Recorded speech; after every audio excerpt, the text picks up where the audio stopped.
Perkenalkan, nama saya Formen Jayarto Simatupang dengan NIM 210101176 dengan mata kuliah Perencanaan Pembelajaran dengan dosen pengampu yaitu Ibu Nisma Simorangkir MPDK. Di sini saya akan buka pelajaran dan cara menutup pelajaran di dalam pembelajaran di kelas.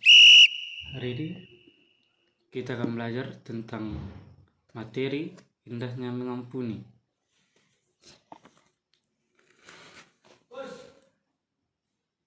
Sebelum kita memulai dengan materi kita indahnya mengampuni, alangkah baiknya anak didik atau peserta didik yang hadir dalam pembelajaran ini silakan mempersiapkan diri Anda dan alat-alat yang akan kalian gunakan seperti buku catatan, pena, ataupun tip X.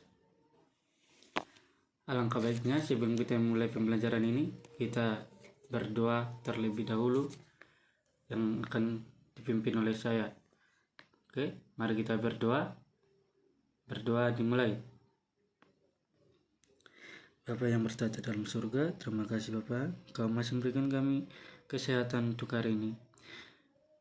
Di sini kami Bapa ingin belajar dengan materi indahnya mengampuni.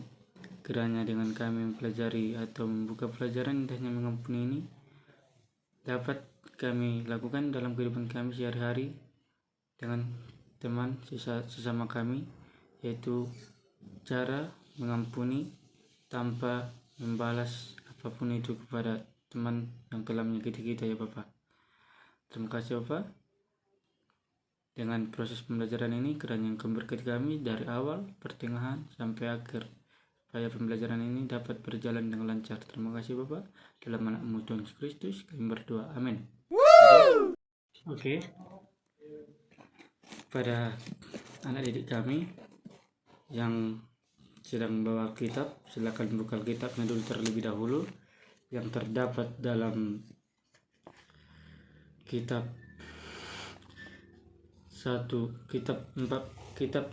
dari Kejadian 45 ayat 1 sampai 14 Matius ayat 6. Jadi di sini anak didik kami, saya meminta supaya membuka Alkitabnya terlebih dahulu, dibaca-baca terlebih dahulu, dipahami apa itu arti dari pengampunan ataupun indahnya mengampuni. Jadi di sini kita dapat ceritakan pengalaman pengampunan atau mengampuni, dan yang kedua penyelamatan Allah dalam Yesus Kristus. Yang kedua menjelaskan arti mengampuni, dan yang ketiga yaitu mampu mempraktikkan cara mengampuni atau indahnya pengampunan ini terhadap sesama. Dan yang paling penting kita harus dapat saling mengampuni sesama kita supaya kita dapat pengampunan dari Allah ataupun Tuhan Yesus Kristus. Ya, sebelumnya mungkin pada anak didik kami udah pernah mendengar kata atau mendengar nama yaitu Nelson Mandela. Mungkin sebagian anak didik kami pernah mendengar siapa itu Nelson Mandela, ataupun belum pernah sama sekali, bisa silakan membuka dari Google ataupun dari Alkitab supaya lebih paham. Wow. Mungkin para anak peserta didik berkata-kata, siapa itu Nelson Mandela? Oke, di sini saya akan menceritakan Nelson Mandela ialah seorang tokoh pejuang yang berasal dari Afrika ataupun Afrika Selatan, yang dimana si Nelson Mandela ini memiliki kulit yang hitam atau berbeda dari orang-orang yang biasa yang memiliki kulit putih, sawo matang, ataupun yang lainnya.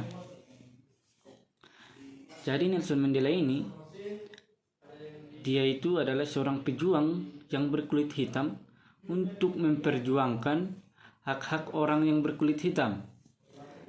Pada manusia itu, masa itu di Afrika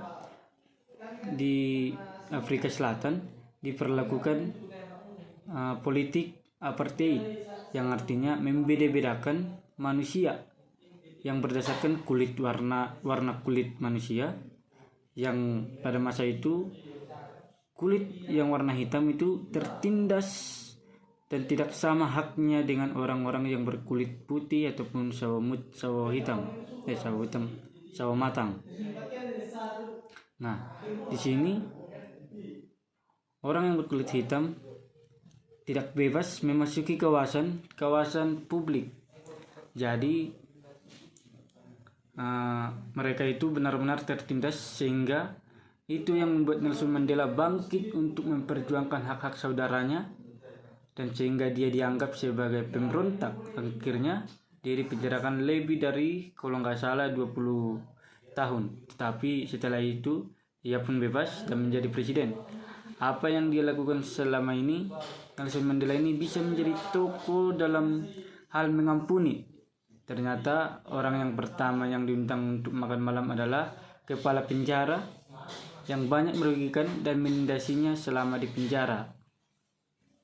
Nah, itu yang membuat kisah Nelson Mandela ini menjadi sangat-sangat luar biasa, yang dimana dia menjadi orang luar biasa dalam hal mengampuni ataupun indahnya mengampuni, yang jadi banyak orang banyak yang bertanya kenapa dia melakukannya di penjara, padahal di penjara itu dia melakukannya justru kepada orang yang menindasnya yang di penjara.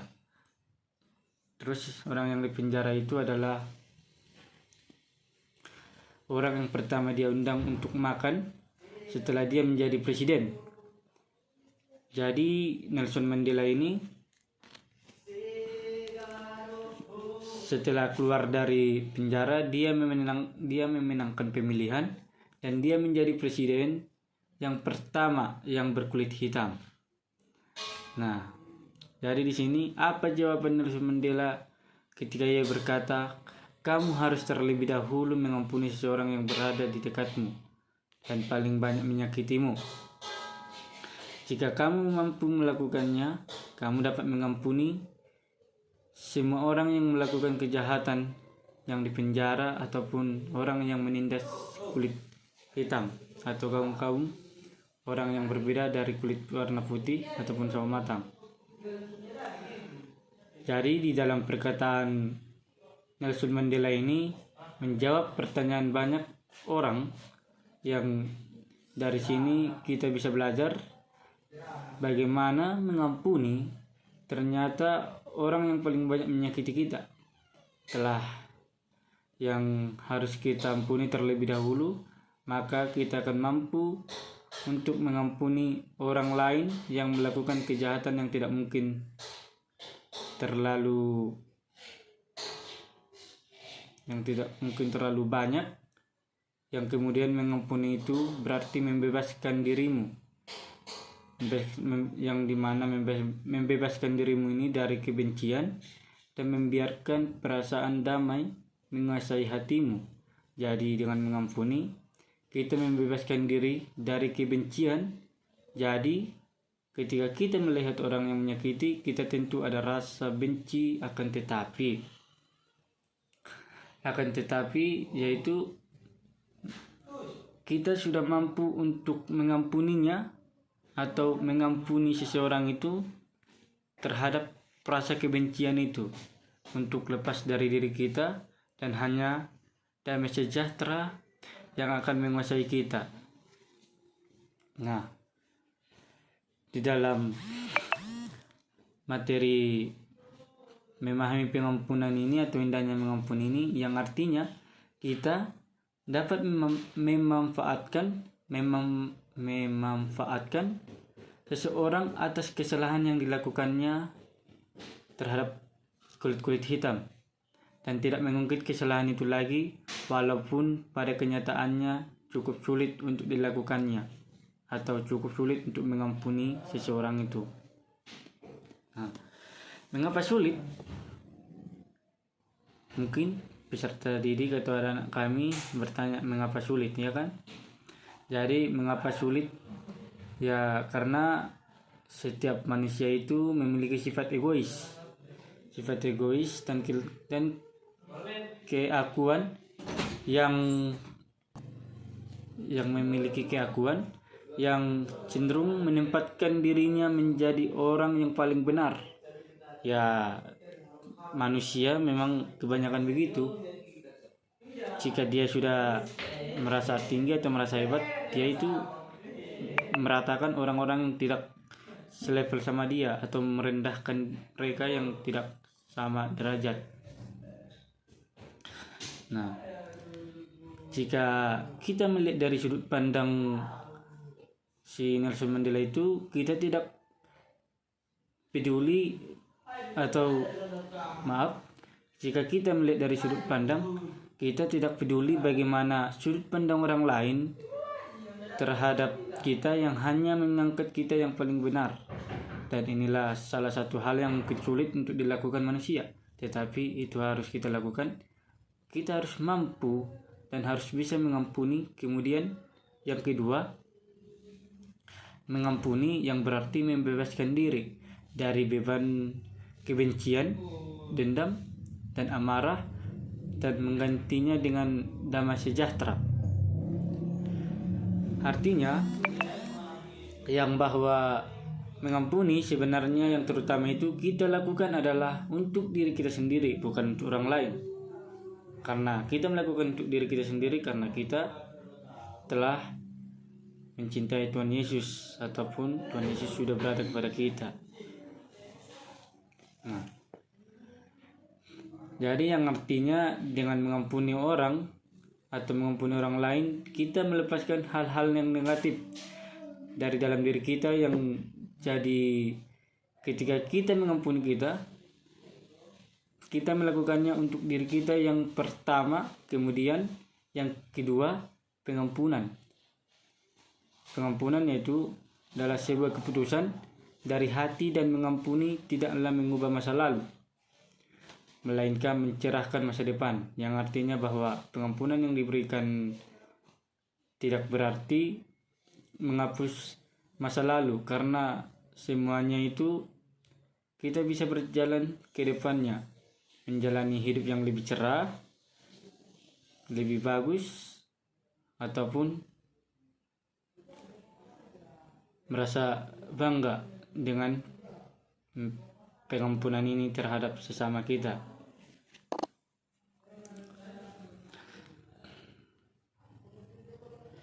Di dalam Matius 6 ayat 4 ayat 15, dalam Matius 6 ayat 4 sampai 15 yang berbunyi yaitu, karena jikalau kamu mengampuni kesalahan orang, Bapamu yang di surga akan mengampuni kamu juga, tetapi jikalau kamu tidak mengampuni orang, Bapamu juga tidak akan mengampuni kesalahanmu.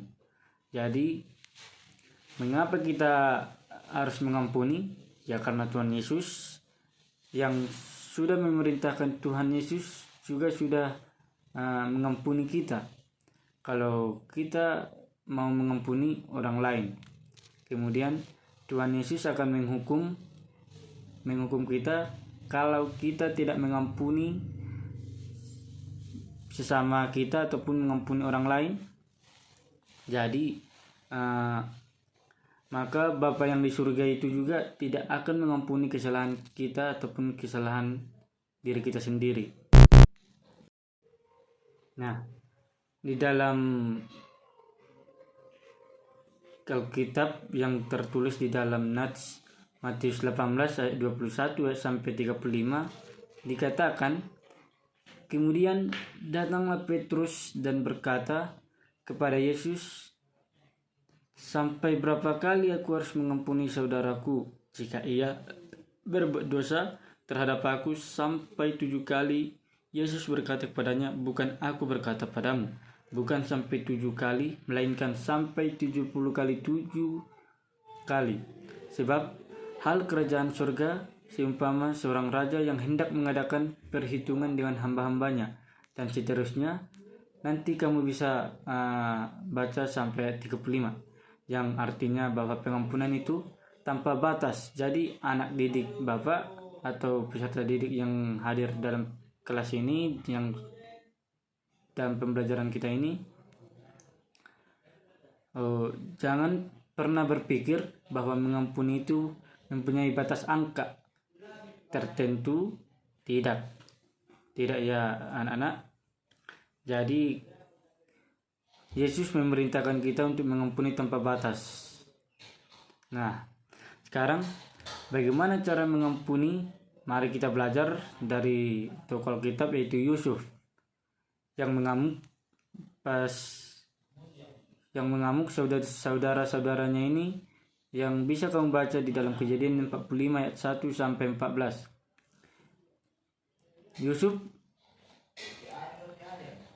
Yusuf adalah kesayangan ayahnya, yang ayahnya itu sangat mencintai dia dan mengistimewakan dirinya, dan itulah yang membuat saudara-saudara merasa iri kepada si Yusuf dan cemburu kepada Yusuf.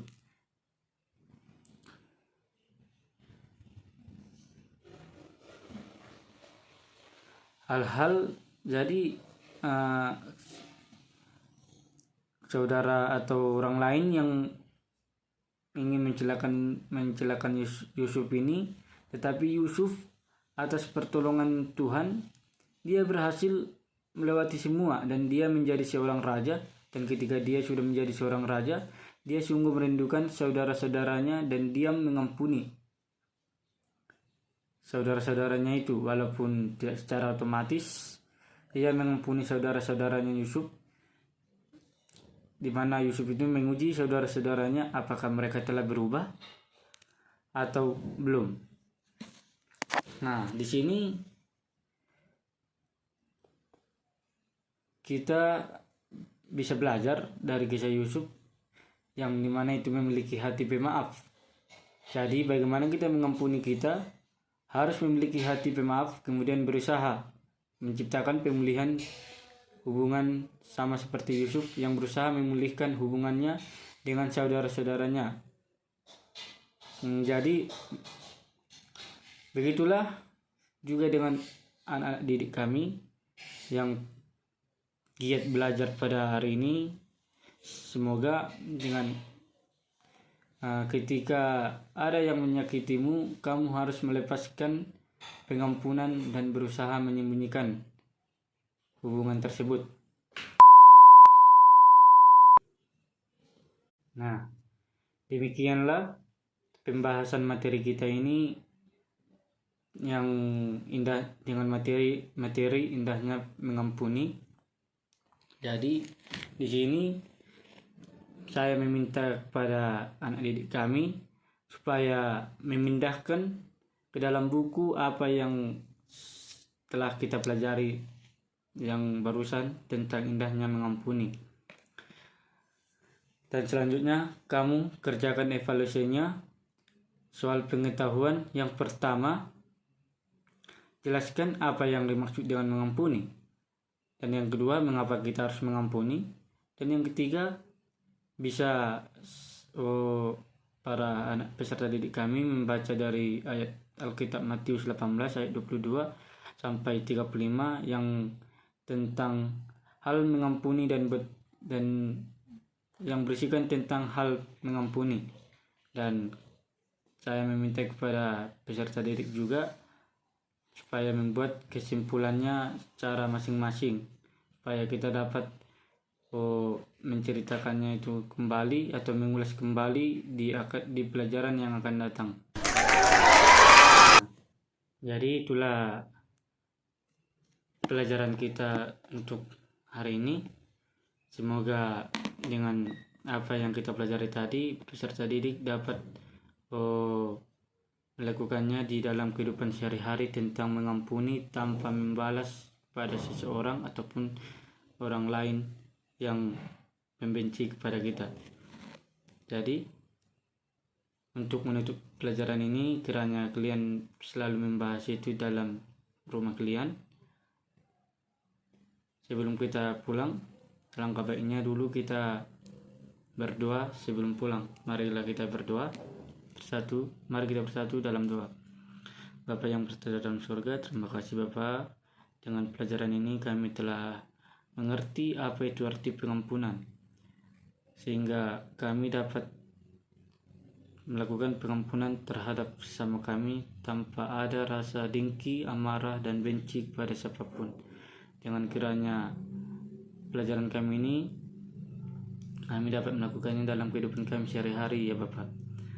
Begitu juga dengan Bapak, kami akan pulang ataupun keluar dari kelas kami ini karena telah selesai. Kiranya Engkau selalu memberkati kami, panjang hidup kami, memberkati kami dengan perjalanan sampai ke rumah kami dengan selamat. Terima kasih ya Bapak, dalam nama-Mu Tuhan Yesus Kristus kami berdoa, amin.